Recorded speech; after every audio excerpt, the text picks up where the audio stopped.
The Yankees sweep the Boston Red Sox in a 4-game set at Yankee Stadium. But the bigger story is that Aaron Judge remains at 60 homers. So a lot of anticipation with hopes that he could tie or break Roger Maris's American League home run record of 61. But that'll have to wait. And the Yankees have 10 games remaining. And it's still a matter of if, not still a matter of when, not if right now. But that, we might see it in Toronto. And my thoughts on that are the Yankees are one win away against the Blue Jays from clinching the AL East. So I believe that it will be status quo in terms of how the Yankees approach it going into game one. But if the Yankees, let's say, do clinch the AL East on the Monday against the Blue Jays, I'm not so sure that Aaron Judge plays all 3 games in this series. I think if the Yankees were to somehow lose each game, then he has a better chance. Sometimes you see teams after they clinch put out maybe not the best lineup the next day. Plus, you have the turf element to Toronto. It's not quite as bad as Tampa, but Toronto, you got that situation going on a little bit. And so I'm wondering. So the way I kind of see it, I hope that Judge can homer against the Blue Jays, tied up at 61, and then can break it at home against the Orioles, this coming weekend. But with Judge, there's a lot of pressure there, and he still leads the league in batting average. So the Triple Crown race very much alive. He's barely ahead of Bogarts and Luis Arraez, but I thought Judge, while if you kind of accumulate the stats for all 4 games, probably wasn't amazing, but he now has an on-base streak of 24 games. So he's getting on base, still getting hits. And the Yankees they now have a 7-game winning streak. And this is a really good home team. I've said this all along, and that's why, just based on that alone, I feel like the Yankees will find a way in the ALDS, but I think that they'll lose in the ALCS. There's more factors than just that. But when I evaluate the possibilities, I think that's your likely sort of situation, is that the Yankees, can get by the DS and lose in the CS. I know that's going kind of way ahead, but look, that's the reality. The Yankees are about to clinch the AL East. They're very, very, very likely to be that number 2 seed. And so that's kind of what you're looking at. But the Yankees get pretty good starting pitching. I think the starting pitching has been good for the most part. And really at the top of that is Nestor Cortes. Nestor Cortes, he really is the ace of the staff. I'm sorry. Garrett Cole is not, although Garrett Cole will be treated as such. Garrett Cole will pitch game 1 of the playoffs. And when really that spot belongs to Nestor Cortes Jr. It just simply does. So I think that might become a conversation at some point. I think fans would want that, but I think they also know that in reality it's not going to happen. But if Garrett Cole struggles, there's going to be talk, hey, why not Nestor Cortes? So Cortes has been just simply great all season long. Jameson Taillon with a really strong outing to start off the series. And this was Michael Wacha versus Jameson Taillon in game 1. The bullpen is shaky. The bullpen is shaky. Now, Scott Efros returns, Zach Britton returns, which, I'm not really sure what to make of that. And there's been so many transactions that Miguel Andujar, so I guess in order to get Britton on the roster, Miguel Andujar was designated for assignment. And Andujar, the Yankee era ends. I mean, once that happened, you knew it was finally over. And so Miguel Andujar was actually claimed by the Pittsburgh Pirates. Not a surprise. And we'll see how he does for Pittsburgh and where his MLB future resides. But, I think that's an unfortunate sort of ending. Was amazing in 2018 as a rookie. Really was deserving of winning the Rookie of the Year, if not for Shohei Ohtani. That's a different conversation. But since then, it just through injuries and what else, and whatnot, it really just it didn't work with Miguel Andujar. But there is a major league bat there. but we'll see if it's unlocked again. So Andujar is gone. Like I said, Efros returns, Britton returns. I'm trying to think if there were other moves of any type of significance. But you know, Greg Weissert was sent down, which I think that was discussed actually, right? So I think what it was yes, this makes sense. It was Efros for Weissert. It was and then Britton comes, and then Andujar is gone. So yeah, the Yankees, they're able to win the first game of this series, and this was a close one. Michael Wacha, like I said, on the mound for the Red Sox, and this was where Aaron Judge came the closest to hitting a home run, and it would have been in dramatic fashion. This game was a really, really good game and an interesting one. So in the bottom of the fifth, let's just get started with the scoring. The Yankees get a rally, and it leads to a sac fly by Kyle Higashioka. Gives the Yankees a 1-0 lead. And then the sixth, Giancarlo Stanton. So good to see Stanton homer. It's a 2-run homer. It just got out to right center field. So coming off of a few days before that, where he homered against the Pirates, that grand slam, Stanton hits his 28th right here, and it makes it 3-0. So Tyone pitches 6 strong, scoreless innings. Really good job of him. And then Clark Schmidt comes on, and Clark Schmidt, who for the most part had been good before this outing, really, really was awful. He gives up a leadoff homer to Tristan Casas, makes it 3-1, and eventually, new Yankee killer, not Mark, he's Reese McGuire, but he looks like Mark McGuire against us. McGuire hits a 3-run shot off of Schmidt, and now the Red Sox are leading 4-3. So Clark with a rough, inning there, gives up 4 runs, a couple of homers, and so we head to the 8th.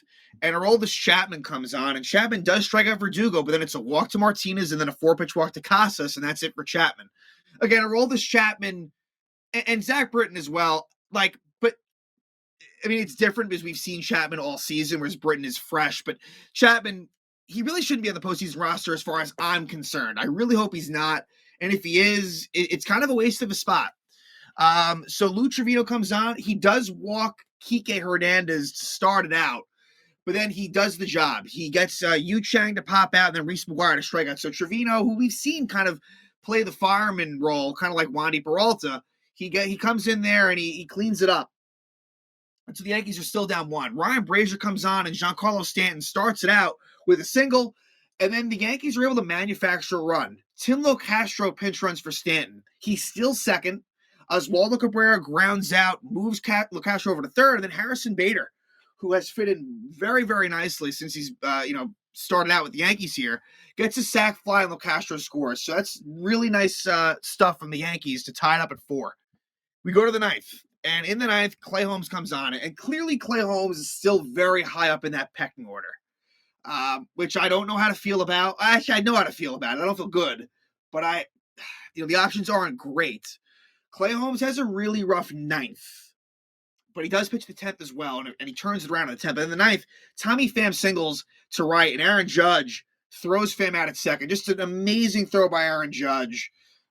Incredible. And so, but Holmes was hit really hard in that 9th inning.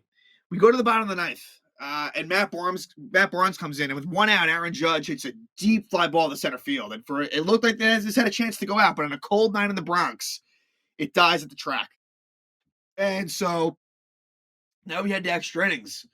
And Yankee fans were definitely, upset that didn't go out, and it would have been quite the moment. It would have been a walk-off home run to hit 61.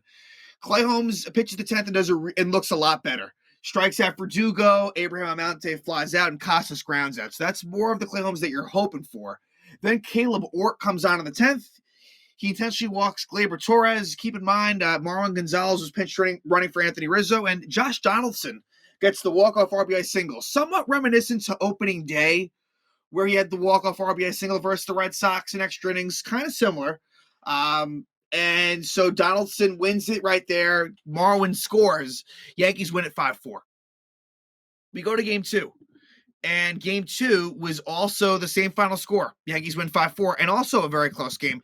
It would be Garrett Cole versus Rich Hill. So Rich Hill, who is one of the oldest players in baseball, still going. And so Hill versus Cole and Garrett Cole, the home run issues continue. Where like the line looks good, and I mean he gets a lot of strikeouts. Like like it's not a question of necessarily ability, but he is a home run machine, and I don't see it stopping. He's always kind of been a home run machine in his career. Like in Pittsburgh, like really, really bad. And as good as as good as he was with the Astros, he gave up home runs there as well. Not quite as much as we see now, but still, like it's always been a thing for him. Um, and it's a problem. It's a problem. And I didn't really love his attitude in this game either. We'll talk about that. But so the Yanks, fall behind early. Um, it's a 2-out solo shot by Tommy Pham to give the Red Sox a 1-0 lead. But the Yankees would tie it in the third thanks to Aaron Hicks, who is much better as a right-handed hitter. The path to Aaron Hicks getting playing time in the postseason is in left field in a platoon with Oswaldo Cabrera. I would, assuming Andrew Benintendi is out, of course. But Aaron Hicks homers as a right-handed hitter. It's his 8th homer of the year, ties it up at 1. We go to the 5th, and Rich Hill is still on the bump at this point. And in the 5th, the Yankees get it going. And it's actually Aaron Hicks with an RBI single, gives the Yankees 2-1 lead. And then with 2 out, Gleyber Torres with a 2-run double down the left field line gives the Yankees a 4-1 lead. So, a couple of hits and runners in scoring position that inning. But Garrett Cole gives it all back. And let's just jump to the Alex Verdugo at bat. 2 on, 2 out. Verdugo's the tying run. And there was a 1-2 pitch that Cole wanted to strike. And I got to be honest, it was close, but I think it was a ball. And either way, like Cole was upset about it. Then he gives up a 3-run homer to Alex Verdugo. Ties it up. That's unacceptable. That is completely unacceptable. And then Cole, after the inning is over, basically yells at the ump, and the ump ejects him. And Cole deserved to be ejected.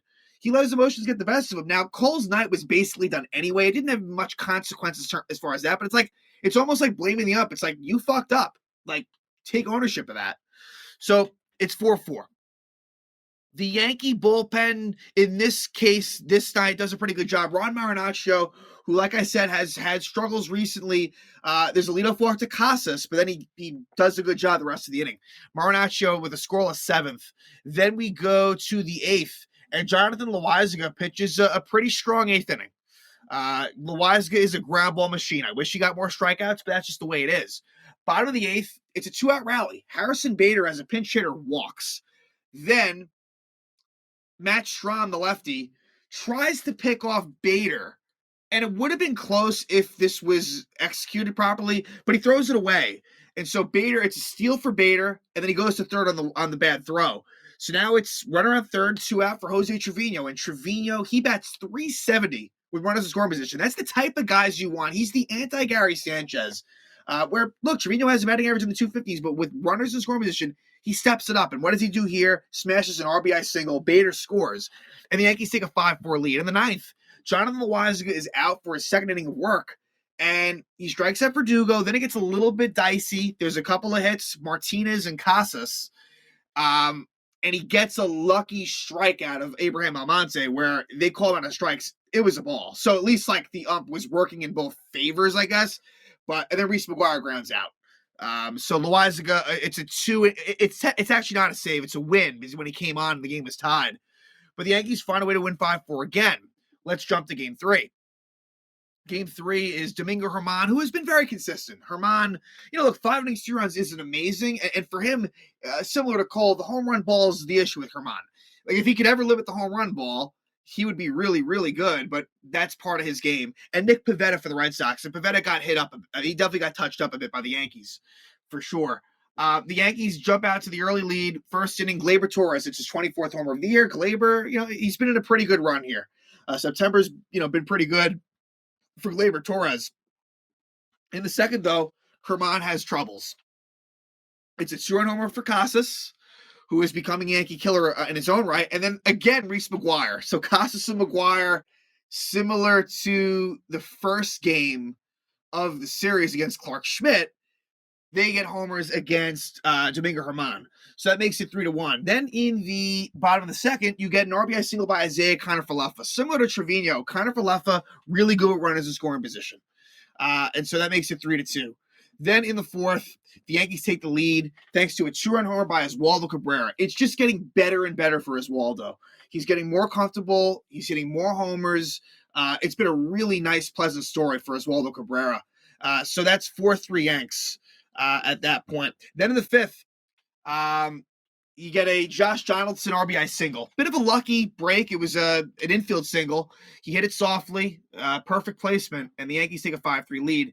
So Germán is out after 5. They bring on Zach Britton, who makes his season debut, and it's kind of a continuation of 2021. There's 3 walks. He walks in a run on a 4-pitch walk. Casas walks, Endeavor scores, makes it 5-4. But then Lou Trevino, as he did a couple of nights prior, is able to get out of the jam. He strikes out Dahlbeck, and then McGuire grounds out. So Trevino, again, coming through in these tough spots. So the Yankees keep the lead at 5-4. We go to the seventh, and Trevino gives a leadoff single to Abraham Almonte, an infield single. Then Tommy Pham strikes out. Lucas Licky comes on, and it was mixed results. And, I'm not a big fan of Lucas Licky in high leverage situations. This was one of those, and it's an RBI single eventually for Alex Verdugo. And so that ties it up at 5 right there. But the Yankees respond to the bottom of the seventh off of John Schreiber. Leadoff walk by Hicks. Judge strikes out. And then Anthony Rizzo with the big blow. And Anthony Rizzo is a very clutch player. It's his 32nd homer of the season. Makes it 7-5 for the Yanks. We go to the eighth. And Lucas Licky actually starts it out. I don't really know why. But there's a walk and a single. And then Clark Schmidt comes on, and Clark Schmidt rebounds. After a tough outing in the first game of the series, he's able to get out of that hole right there that Licky kind of put him in. So good bounce back for Schmidt. Then we go to the top of the ninth, and Scott Effross, it's his first appearance in a while since coming up the IL, and he was a bit shaky, but he is able to get the save.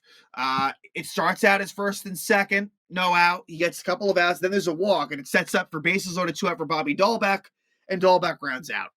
So Effross with the save. Good to see. Yankees win 7-5, and at that point, they win the series. And now they go for the 4-game series sweep, and they would be successful on that. And this would be Bram Bayo. So I had pronounced it wrong. I thought it was Bello. It's actually Bayo against Nestor Cortez. And Cortez, he drops his ERA at a 2.56. It's actually a one-hitter. Rob Refsnyder, who really owns Nestor Cortez. Refsnyder got a ground rule double. It's the one hit that Cortez allowed in 6 innings. Just tremendous stuff by Nasty Nestor. And in this one, not a whole lot to talk about. Aaron Judge, he goes 1 for 2 with a double and a walk. So a nice out of agreement. And Bogarts in this one goes 0 for 2. So like I said, they're both at 314, but technically, based on percentage points, Judge is slightly ahead of Bogarts. It's going to be a close race the rest of the way. I don't think it's going to be easy. Xander Bogaerts is a great hitter, as is Luis Arraez. So it's not going to be easy for Judge, but he's done a lot of crazy things this year. So in the 4th inning, the Yankees get something going, and it says Waldo Cabrera doubles to lead off the inning. Eventually, he ends up on 3rd with 2 outs, and it's Jose Trevino, similar to what he did in the Friday game. It's kind of funny. I had some symmetry, realizing in these games, a lot of things repeating themselves. And Trevino with an RBI single to make it 1-0 Yanks. And Cortez is cruising along in the bottom of the 6th. And Cortez finishes out really strong. The bottom of the 6th, the rain starts to come down really, really hard. And with 2 out, and Aaron Hicks on first, Bader had singled to start the inning, and then Hicks grounded out, but he beat out the double play attempt. And Marlon Gonzalez, it's a high fly ball to Rob Refsnyder in right field. And it's kind of a fitting way to sort of end this Yankee-Red Sox season series, but the Red Sox have had a lot of fielding problems, like really bad ones. And it was raining hard, but Rob Refsnyder is unable to catch the ball. And so Aaron Hicks scores from first. Marlon Gonzalez reaches, and the Yankees take that 2-0 lead. Peraza unfairly. Oswald Peraza, whenever he plays, does a nice job. He had 2 hits. He strikes out. It was really the ump that, all 3 pitches, I think, were out of the zone. And so the tar comes on the field. Aaron Judge was due up next, but the rain was so bad that they actually called it. So the Yankees win it in 6 innings by a score of 2-0. Yankees improved to 94-58, and now they head to Toronto. And 1 win against the Blue Jays will clinch the division. So you like to believe that will happen. It might not be easy, but just 1 win, they can do it. And I believe the pitching matchups are. MLB.com hasn't confirmed it, but it seems like the likely probables are for game 1, Severino versus Gosman, game 2, Barrios versus Tyone, and then game 3, Cole versus, they got TBD right now. So it's something to that effect. Now, look, if the Yankees clinch the division, maybe they go in a different direction. We'll see.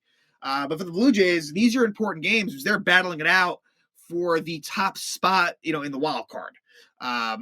That's definitely something you want because then you're home, for that best of 3 for each game versus the 5 seeds. So the Blue Jays will have a lot of lines. So, for me, I honestly don't think we'll win this series. But my prediction here is that the Blue Jays take 2 out of 3.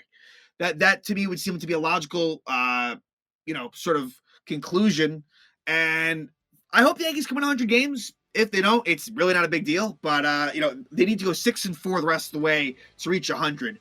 But there's really, once the Yankees clinch this division, there really isn't a whole lot on the line other than, again, statistical achievements, namely Aaron Judge, the home run record and the Triple Crown race. So, but again, Yankees sweep the 4-game set against the Boston Red Sox, which is always nice. Aaron Judge stuck on 60, and we will see what happens down in Toronto. Could be multiple celebrations. Not only clinching the AL East, but potentially Aaron Judge making some history.